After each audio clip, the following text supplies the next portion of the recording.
Guys, Bolts96, but the O is a 0, and we are back with yet another banger of a video as this season draws to an end, and with the voting going on for the end of season awards, I figured when better of a time to do a video on my end of season awards. There's 10 categories to this list, and I've set the restriction that I can't pick the same player for more than one category, so there should be plenty of variety for you to dig your teeth into. So with no further ado, here is my Premier League end of season awards for the 23-24 season. Signing of the season, Declan Rice. Other than one other player who is yet to come in this list, this is pretty much a shoo-in, and I imagine will be most people's pick for signing of the season. Declan Rice has just been exemplary throughout this season. I can't remember him having any dips in form, and he has just consistently fired out 7s, 8s, 9s and 10 out of 10 performances week in, week out. I've spoke about Rice quite a lot in these past few videos as he keeps making his way into each grading and team video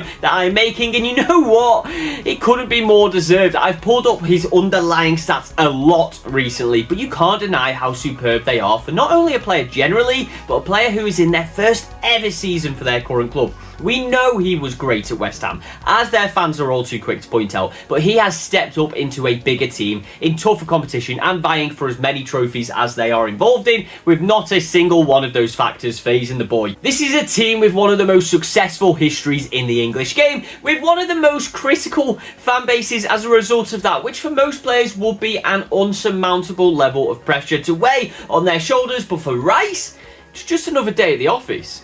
Bargain of the season, Alexis Mac Allister. I chose Alexis Mac Allister as my bargain of the season before a ball had been kicked, and I am 100% sticking with that opinion. I will admit that I considered Ross Barkley, who is the literal definition of a bargain, coming in on a free transfer and claiming 5 goals and 4 assists in a team who have only scored 50 all season from the midfield, is a major return, which has, with no disrespect to Luton, probably earned him a move back to a bigger team in the summer. But back to Alexis Mac Allister and why I think that despite a £35 million transfer, he is the bargain of the season with that transfer fee. £35 million would be a lot of money to most clubs in the footballing world, but let's look at the reality of the situation. Liverpool were in on a £115 million deal for Moises Caicedo, a player who has proven to be very underwhelming this season, and they were also in on a £50 million deal for Romeo Lavia, a player who has featured for 32 minutes all season. The Mac Allister signing came before that transfer merry-go-round, but it is perfect evidence of just how much money needs to be spent to bring a player in to these elite clubs, and this was for two players who are right at the start of their careers, whereas Mac Allister is a World Cup winning midfielder already. He started the season filling in at centre defensive mid when Liverpool needed him there, but with the addition of Wataru Endo, who could also be considered a bargain of the season by the way, Mac was able to be pushed up into his preferred midfield position, where he can dictate play a lot more and get involved in the final third.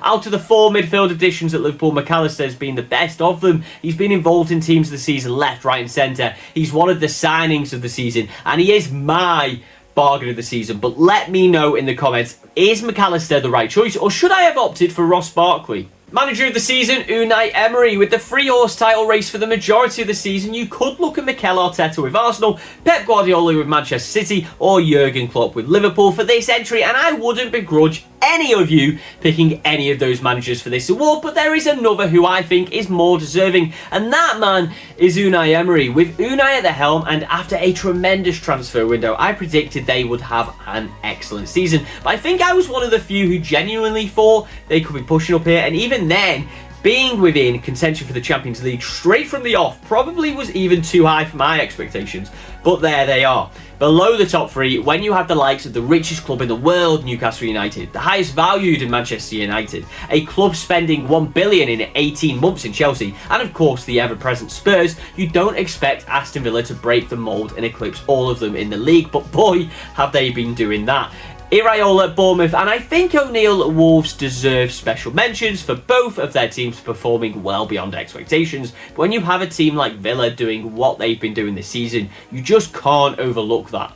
Player of the season, Rodri. There was a lot of talk about how Anthony Gordon has been snubbed in the Young Player of the Season nominations, but for me, there's a bigger snub, and that is in this category. Player of the season with my pick, Rodri. Not even making the nominations. I mean, How? Manchester City have lost every single game this season other than one in which he has not featured. They've missed De Bruyne at times, Haaland at times, and a number of other players who will be considered pivotal to their success. But Manchester City have continued to win without all of those. No one has proven themselves to be as important to the team as Rodri has. He is right at the top of all passing statistics and take-ons for midfielders, which is pretty incredible for a player who's supposedly a centre defensive mid. And then to look at his club specifically, a club known for their constant passing style, a club who average around 700 passes per game. Yeah, well, Rodri is averaging 111 passes per game on his own. That's right, Rodri is making 1/7 of his team's passes every single game, which works out at about 15%. How is that even possible in a team sport which, with subs, usually has 14 players featuring in any given match? That's just a small insight into the dominance of Rodri and how astounded I am that he hasn't been involved in the nominations. A world-class player and my player of the season. Is he your player of the season, or is a certain other Manchester City player your pick? Let me know in the comments whilst I move on to speak about that player right now. Young player of the season, Phil Foden. Probably a lot of people's player of the season, but with that spot being occupied by the undeniably brilliant Rodri for me, I've opted to put Phil Foden in at young player of the season, which feels rather incredible that he still qualifies for this award. The lad made his debut in November of 2017, which means he has been around for a very long time, so to think that he is still only 23 years of age, very soon to be 24, is absolutely frightening. On the usual basis of players' careers, Foden is still a number of years away from his prime. If he is this good now, how bloody good is he going to be then? 17 goals and 8 assists this season in the league has been by far his most prolific return, and it puts him right near the top of the pile in the goal contributions list this season. He spent a large chunk of the season filling in for Kevin De Bruyne, and you know what? Manchester City didn't really miss KDB too much in that time because of Foden, which, considering KDB is one of the best players in the world, is some freaking achievement. There was even a point where both KDB and Haaland were out injured at the same time, and yet again Foden stepped up to take on the pressure of that and win his team games after games after games. Such a talented player who continues to get better. We are looking at the beginnings of a Premier League great in the making. And it is my goal to make this a football channel great. So if you want to help me reach that goal, you don't have to do a lot. Just click the subscribe button down below. And if you want to help the channel even more, why don't you throw a like and comment this way too? Surprise player of the season, Cole Palmer. Yet again, this man is making yet another video of mine. But just like Declan Rice at the start of this video, it is completely and undeniably more than deserved. Cole Palmer realistically could have been picked for transfer of the season, player of the season, young player of the season, and the forthcoming most improved player of the season. The lad has been out of this world, and he must be absolutely on top of the world too. 21 goals and 10 assists in the league for someone who had only featured for 489 minutes in the Premier League with his previous club before this move to Chelsea is beyond measure. Expected goals, shots, assists, he is cemented in the upper percentile of all of those stats for his position. Having just turned 22 this month, he has so much more of his career still to come. And if this is just a snippet of what that career is going to look like, then ladies and gentlemen, we have a world beater on our hands. Most improved player of the season, Dominic Solanke. I couldn't be happier that I'm able to pick Dominic Solanke in this category, because if you had asked me even a year ago whether Solanke would ever reach numbers like he has this season in the Premier League, I would have probably laughed you off. And I don't mean that as a dig at Solanke. The lad is a very good player, but what he has been doing this season has been next level stuff and light years beyond anything that he has done previously.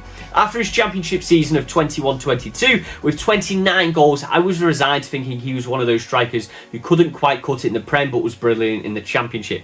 Fast forward a season and he only managed 6 goals from 33 appearances in the Premier League, which just solidified my opinion on Dom Solanke even more. However, fast forward yet another season and oh my words, the transformation has been immense. 19 goals in the Premier League for Bournemouth is unheard of. Unprecedented stuff that finds him sitting as the joint 4th top goal scorer in the league this season, ahead of the likes of Salah, Son and Phil Foden. He's averaging a goal every 2 games and he's just as consistent both at home and away, and with his XG right up there, 18.05, the lad is surpassing those numbers. Starting at Chelsea, moving to Liverpool, his potential was sky high, but he never came close to reaching that potential, even after his £19 million move to Bournemouth. But now, that fee is looking like an absolute bargain. Overachievers of the season, Bournemouth. From Bournemouth's star man to the club themselves, despite the likes of Aston Villa being a front runner for this category, I am undoubtedly picking Bournemouth as my overachievers of the season. Relying on a late turn of form to keep them in the Premier League last season against the odds, the shocking exit of Gary O'Neill and fast replacement of a rather inexperienced Andoni Iraola came with a lot of ire from fans and neutrals alike.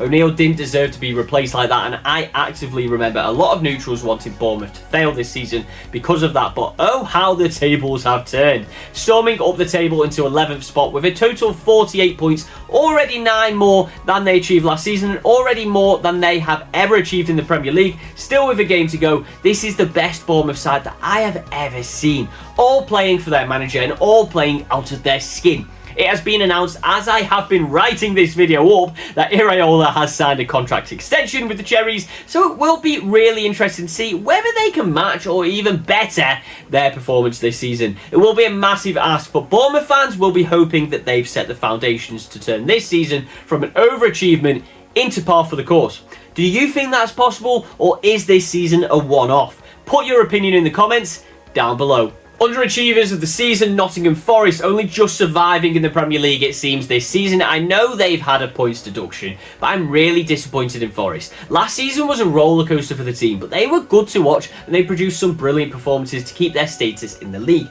I predicted that they would step on from those latter season performances, fine-tune the team and move up the table, and as the season started it felt that way. They had the hardest start to the season of all the teams, facing United, Arsenal, City, Chelsea and Liverpool in their first 7 games, and understandably points were low, but they performed admirably in the majority of those games and it was expected that they would turn those performances into results, but it hasn't ended up going that way. Currently on 29 points, 8 less than this same stage last season, and although that might not seem horrendous when you consider the 4-point deduction, it is more of the underachievement of that. Forest really look like a team who are building something to cement themselves as a Premier League regular, but they've underperformed, underscored, and are just so very lucky that there have been 3 teams worse than them in the league this season. Pending a 12-goal swing in the last game of the season, which clearly isn't going to happen, Forest will be remaining as a Premier League club next season, but if they don't figure this thing out over the summer, I think relegation will be a real possibility for this historic club. Moment of the season, the Alejandro Garnacho overhead kick. This season has been incredible. We've had the most engaging title race in years, point deduction controversies, high scoring games galore, refereeing atrocities. It's just been pure entertainment, which is a big reason as to why it pains me even more than it usually would to pick a goal by a Manchester United player as the moment of the season, but it absolutely is. It was a goal that took the footballing world by storm, trending everywhere for a long time afterwards. You couldn't open social media without seeing every single different angle of this exceptional goal. Scored just 3 minutes into a 3-0 win for Manchester United against Everton, it understandably drew comparisons to a legend of both of these clubs, Wayne Rooney. When a goal is scored that is getting touted as arguably the best goal in Premier League history, a league that has been around for over 30 years and has been the pinnacle of world football, you have to stand up and take note. There is an undisputable feeling when you witness a truly great goal, and you felt that feeling watching this one, and as soon as that ball hit the back of the net, you just knew this was a goal that will be spoken about for years to come, which is why it was my moment of the season. That was my Premier League end of season awards, and I'm hoping that you enjoyed it as much as I did making it, so do remember to like and comment down below your thoughts on this list, and if you want more content just like this, then you need to be clicking that subscribe button, and if even then you want more content, you can find me on TikTok, Instagram and X, as well as Twitch, which is where I do all of my streaming, all under the handle Bolts96, but the yo is a 0. Thank you very much for watching, and I'll see you on the next one.